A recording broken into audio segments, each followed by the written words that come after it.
Good evening. We're going to be discussing two projects that I have implemented here at Appalachian High School in the past year and a half as I've been working on my instructional leadership degree through Jacksonville State University.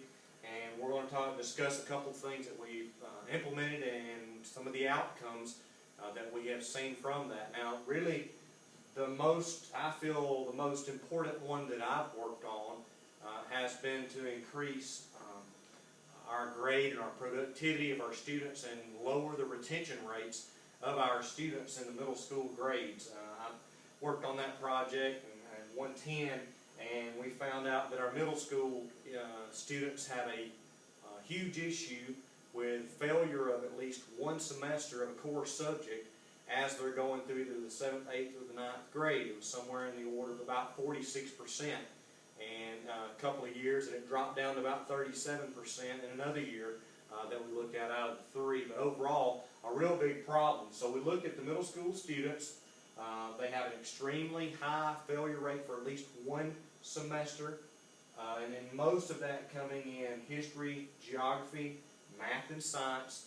With the current state requirement of credits, the 9th grade students then are having a problem because it goes from overall averages in the 7th and 8th grade, where you don't have to pass all the cores, to the system where you actually have the credit system in the 9th grade, and the students are not recognizing that in time. And what's ended up happening is our 9th graders are getting behind early, and as we know from our studies, once they get behind, it's much harder for them to catch up. So we looked at some things that we could do to try to increase our overall productivity and lower the retention rate of our students here at Appalachian High School.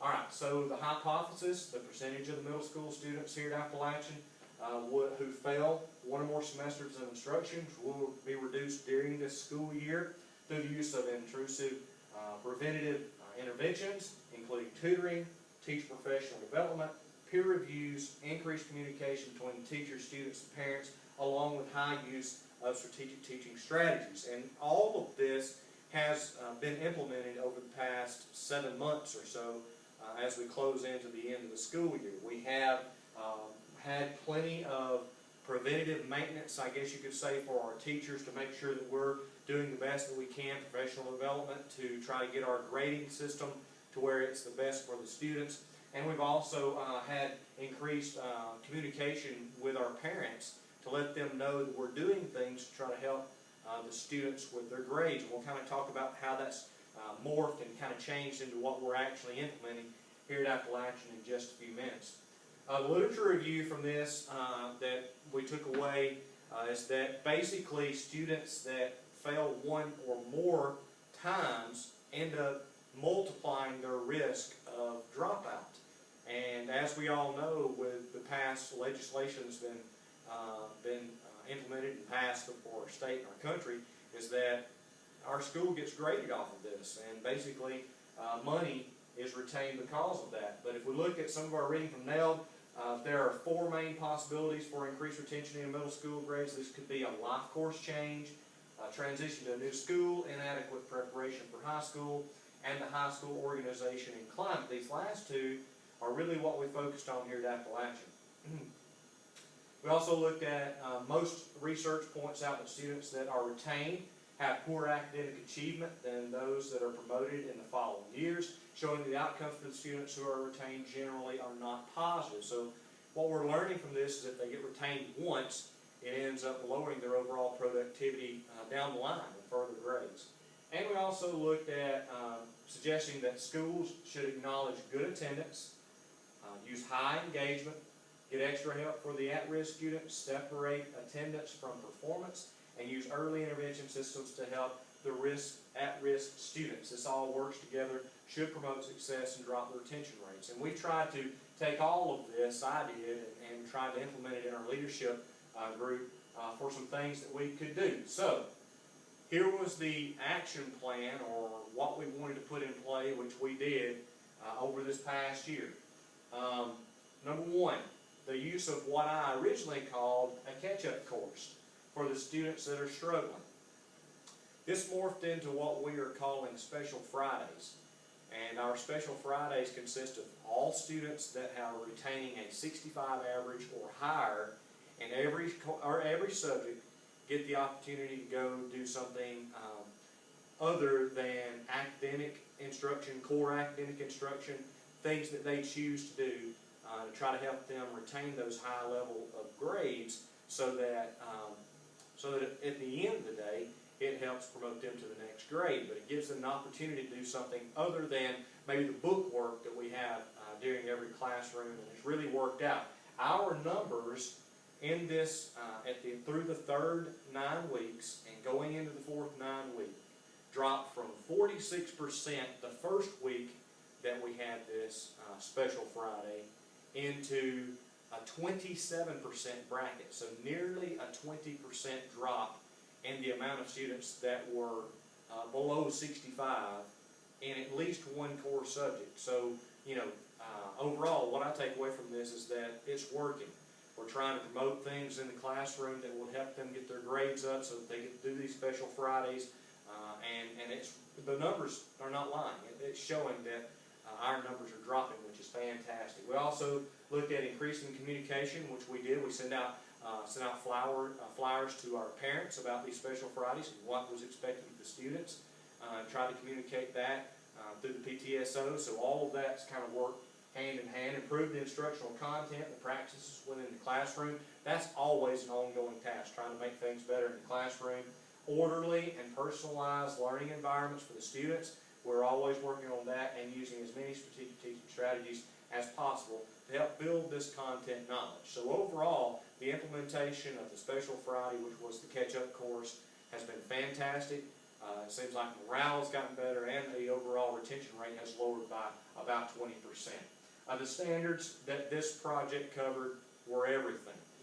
We talked about planning, teaching and learning, resource development, diversity, community stakeholder relationship, technology. We use that in some of our Special Friday stuff, management for the learning organization, and ethic. So all of the standards, the Alabama State standards, were covered by this program. These are the references that I used for that middle school retention rate. The second program that we'll discuss is the diversity plan that we are working on and trying to implement here at Appalachian High School as well. Now, we're going to run through some information about what diversity is, and we should understand that diversity is not just black, white.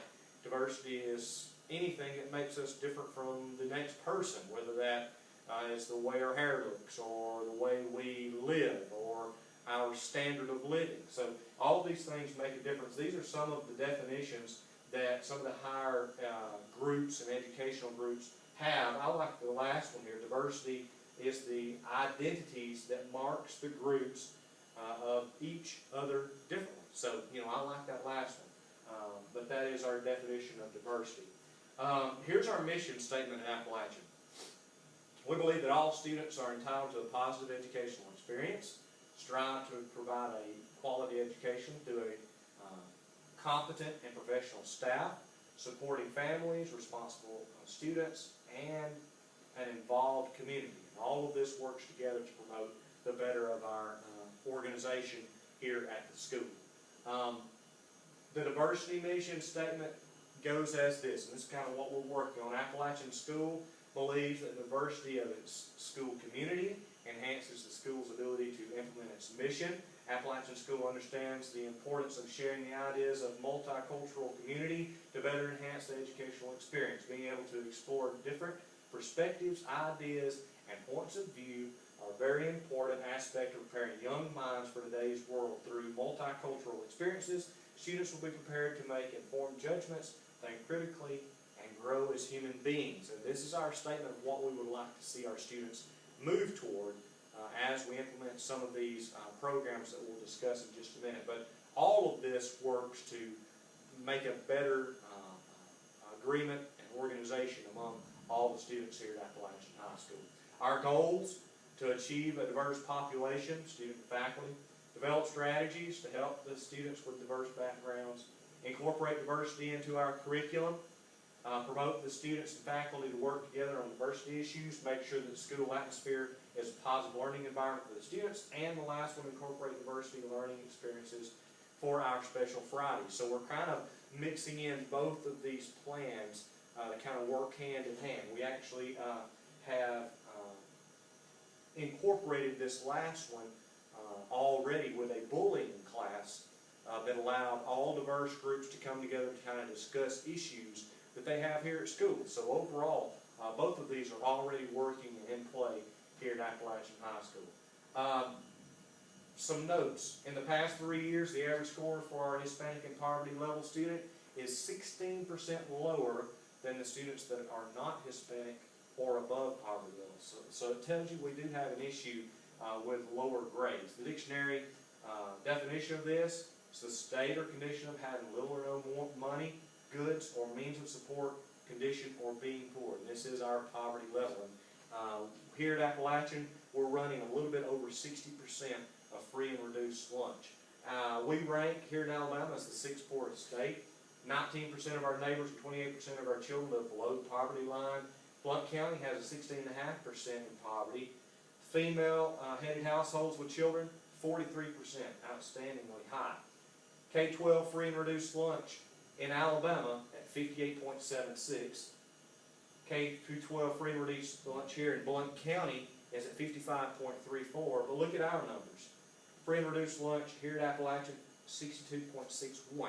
So we're nearly 7.5 percentage points higher than our county average. So that tells you we've got an issue with poverty and with diversity here within the school. Some of the things that students show if they have issues, diversity issues with poverty, incomplete homework, lack of middle class courtesies, not understanding how that works, desire to entertain, disrespectful to authority, trouble getting started, effort in class based on relationship with teacher. If they like you, normally they do your work. If they don't, you're never going to get any work out of them. And uses casual registry for storytelling. So some of the things that we can use: support system, that's everybody, all the stakeholders around them. Relationships, the teachers need to make sure that they make positive relationships with students regardless of their ethnic background. Knowledge of the hidden rules, which are the unspoken cues for whether or not they have problems at home. Mental issues, emotional issues, financial, spiritual, and physical. All these things we need to incorporate with our resources. So strategies: appropriate instruction, mentorship, support systems, appropriate discipline, encourage goal setting for every student, identifying the options, and teaching the hidden rules. And that means that we're bringing everything and all students to a middle ground so that we all can learn from one another. That's basically our point of emphasis. So some of the activities: professional development for students and teachers, community support, focus on the character educational traits, create an atmosphere that welcomes everyone, incorporate diversity into our lesson plans, which means we can have multicultural groups working together on certain projects, provide opportunities at monthly faculty meetings for faculty to share ideas about diversity, develop a strategy for the students and the community on the diversity issues, develop student diversity committee, which we labeled the SDS, create a multicultural wall that highlights achievements, and expanding the library resources to include more multicultural literacy, so allowing us to have a more diverse surrounding so that it promotes to every student. The standards that it covered are listed here. The only one that it did not touch on was technology, although you could incorporate that into online, watching videos online about diversity and how to work with that. The standards pretty much are listed here, and our resources are listed as well. Thank you so much.